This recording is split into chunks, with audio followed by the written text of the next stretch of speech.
Hi kids, how are you? Are you excited with our new learnings for today? Oh, me too. I'm also excited with our learnings for today. As you can see, I am with a tiger. It is because our discussion for today has a relation with a tiger. Me and Charlette prepared a mini video for you guys so we can learn the romantic period, the tiger, and its poet, William Blake. Without a further ado, let's now watch the mini drama.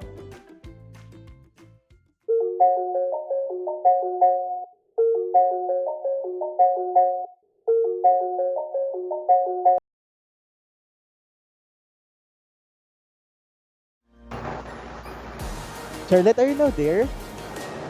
Wait. Ayan! Hi! Hi, Charlotte. Long time Hi! no chat. It's been a while since the time we have a conversation. Oh, yeah, you're right. If I'm not mistaken, parang mga March of 2020 before the lockdown. And yes, and how I wish we still had a normal life. You're not the only one. I also hope. So, how are you? What happened to you during this pandemic? Well, actually, I just stayed in our house during this lockdown. I just had to go out when needed. But honestly, when the government lift to alert level 2 last November, if I'm not mistaken, here in Metro Manila, I pack my things and go for a trip. Well, how about you? Well, as you've mentioned, I also just stayed in our house because that was the most restrictions during the abundance of COVID. Tsaka, to get out of the house, people, I think, still need quarantine pass. So if there's things that I want to buy, I just leave it with my guardian. After all, we're having online class.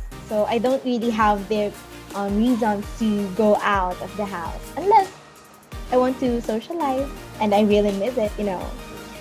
Thank God my social application. Yeah. Back to you. What trip did you do last time? Well, I went to Subic to have a simple vacay because of pandemic. And I saw a lot of animals in the city, which includes the lambs and the tiger. Wow! I feel like it's amazing trip. But wait, did I hear it right? Tiger and lamb?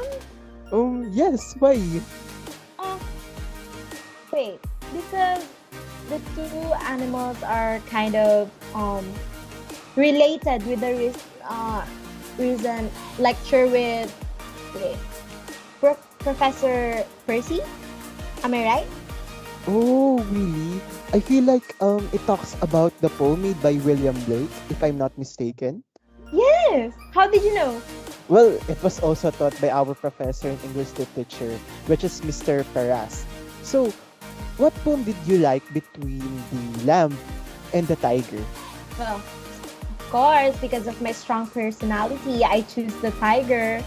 Well, aside from that reason, I also love its godly meaning. How about you? I also like that, and I actually agree with you because did you know that the lamb and the tiger are actually two contradicting poems? Since the lamb is sweet and mild, while the tiger is fearful, strong, and dangerous. And with that, we can see that the two poems actually talk about the light and dark created by God, the positive and the negative of the world, which are all made and responsible by our God. Well, you're certainly right. We can also relate the poem The Tiger to the Romantic period because first, um, during the Romantic period, it was said to be a literary movement that originated in the late 18th century and let's say ended about the middle of the 19th century. Though its impact persists up to this day, Romanticism defined by a focus on the individual, uh, specifically the unique perspective of a person, often guided by the irrational, and emotional impulses, respective for nature, of course, and the primitive, and a celebration of the common man.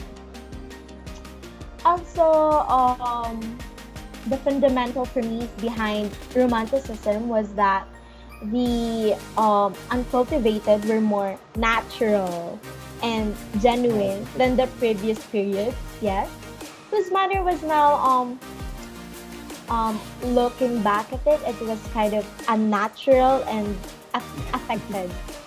Adapting the themes of naturalism, Gothicism, emotionalism, and such themes during the Romantic period.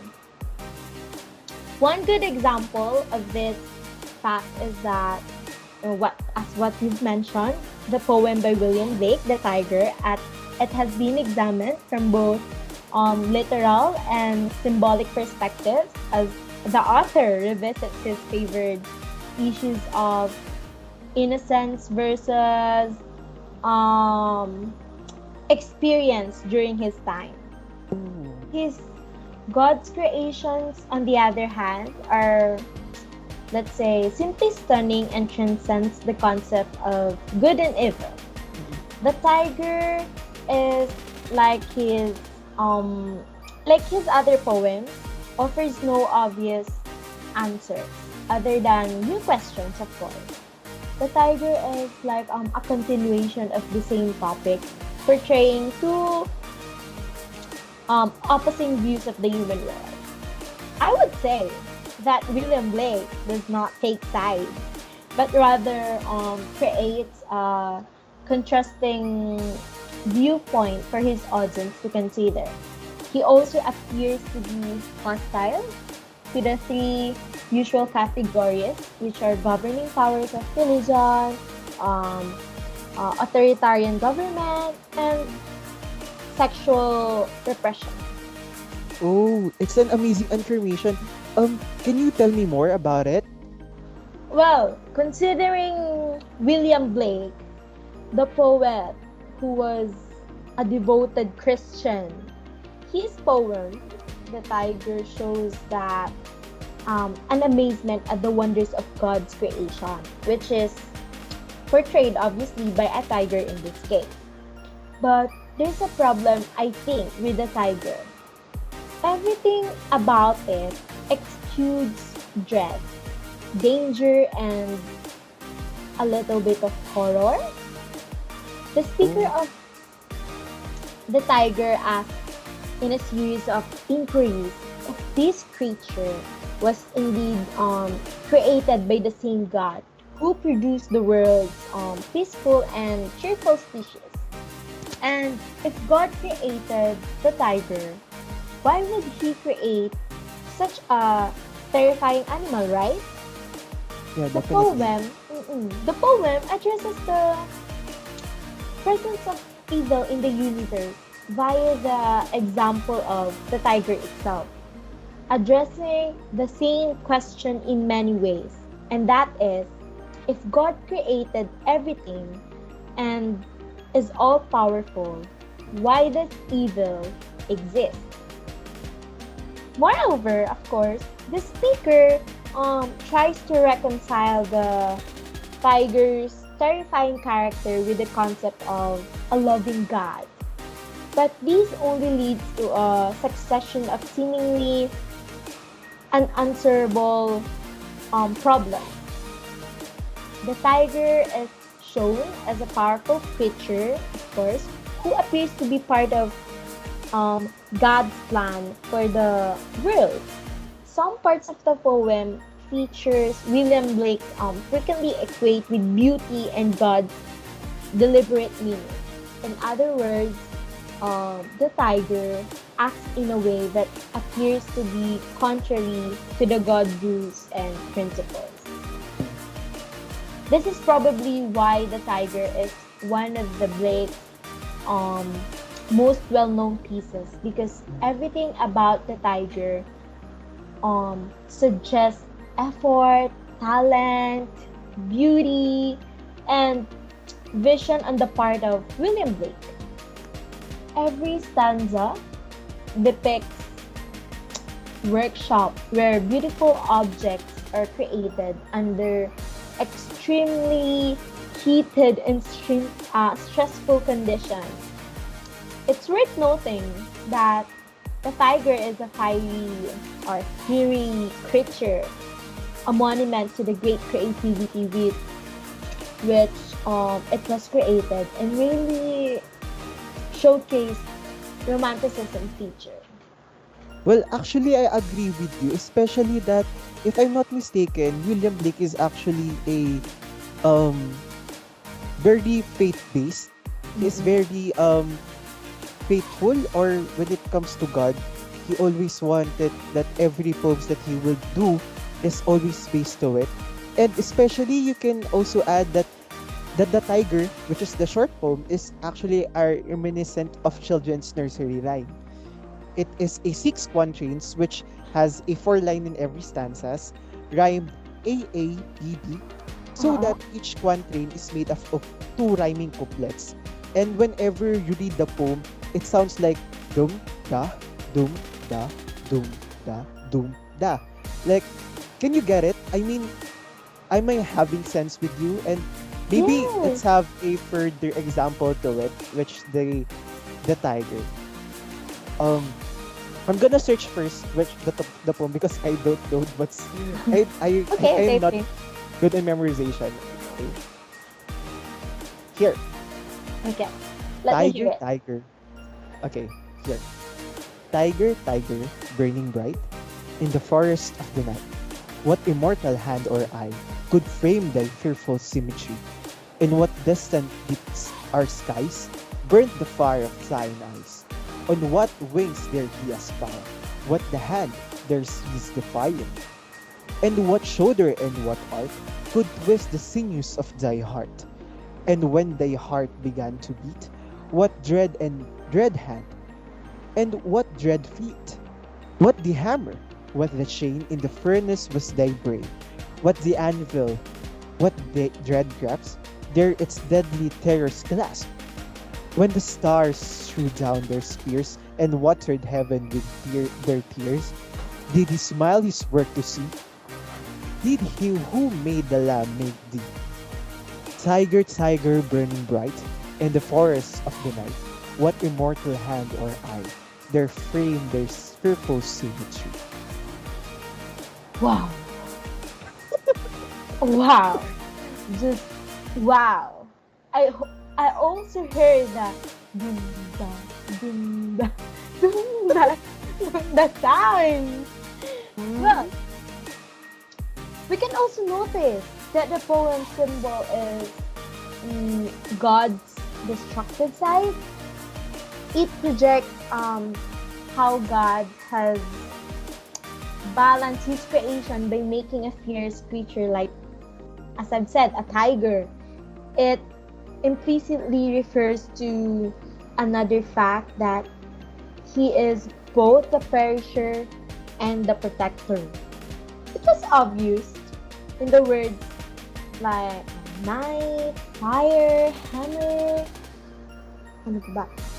Chain, furnace, anvil, and etc. in the poem.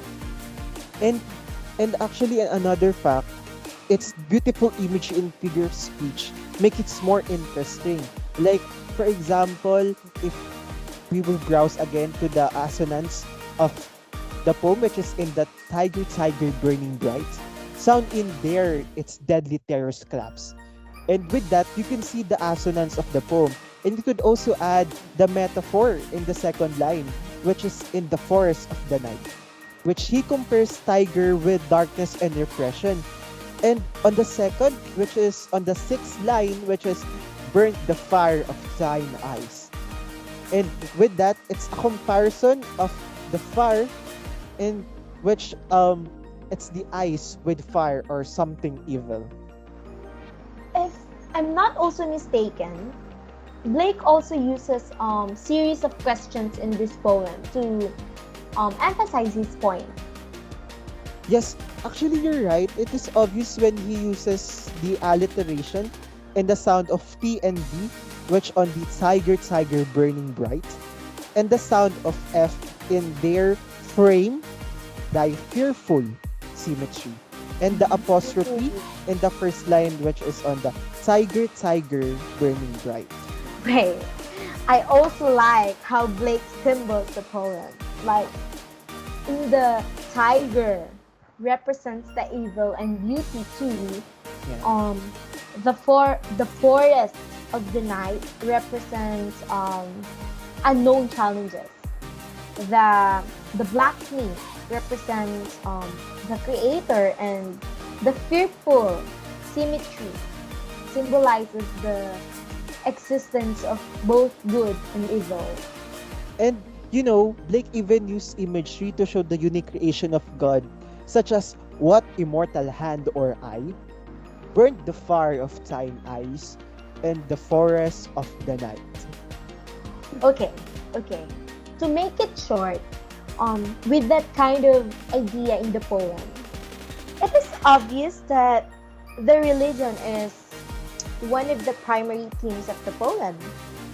Well, Yeah. as a result, as you can see, what kind of being can be both violent and so magnificent simultaneously?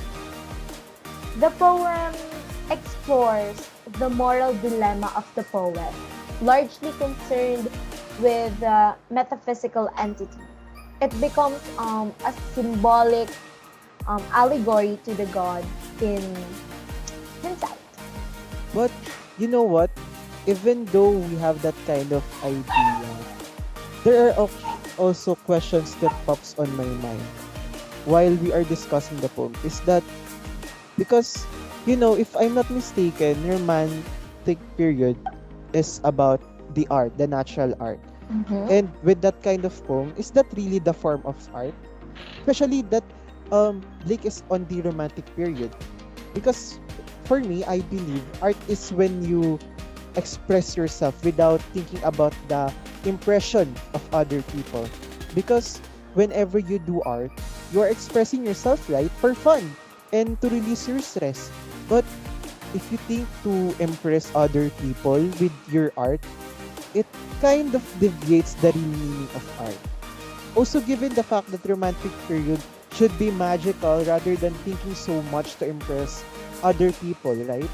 Um, I may have a point, but how about you? Wow. Wait. What is art for me? Yeah, what's art for you? Wait, let me just think about it. Well, I think just like your stand about art for me is something that should not be done complicated. It should be perceived in a way that people with the same experiences with the author or the literary piece itself can probably relate. Art for me is a message that is conveyed in a creative way to a limitless people, because that should be right. People Yeah. have the tendency to have difficulty expressing their thoughts, feelings, or whatsoever directly. So we resort in using arts. We bring out what we can show through art. What amazed me is that through art, two different people can communicate and comfort each other just because they share the same situation. And I believe that's the real meaning of art. That's the Ooh. power of it. Wow, it's actually a wonderful discussion between the romantic period, the tiger, and what's the meaning of art as well. And with that, we could have an idea about what's the romantic period itself, right? Yes. But wait, what time is it? Oh no, it's already 2 p.m. I need to go to so I can attend with my class. But I really love chit-chatting with you. It's been a while. I really Yes. miss you. But, we have busy times right now. So, maybe next time again, it's nice chit-chatting with you. Yeah, thank you also. I also need to go for my next class. Oh, bye! With that given information about the video, we learned that being a devoted Christian affected the way William Blake writes his literary pieces, like The Tiger and The Lamb. These two poems were included in William Blake's best-known work, Songs of Innocence and Experience, as part of the Experience portion. This poetry collection is mostly a didactic effort of moralizing via poetry. While this poetry still appears to be an argument for God's existence, it does so with less conviction. William Blake's work is a good example about the beauty of romantic period and how things were done like naturally and break the stereotype of what the previous period tried to showcase the meaning of art. As we've shared some background about romantic period and romanticism together with some known literary pieces from that period, we discovered how different artists define the word art by how they write their compositions despite of living in romantic period. After all many possibilities, facts, and unknown, what is art for you?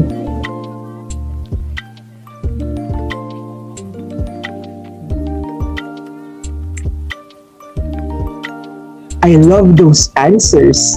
But for now, this is the end of our discussion. See you again on our next video. Bye, kids!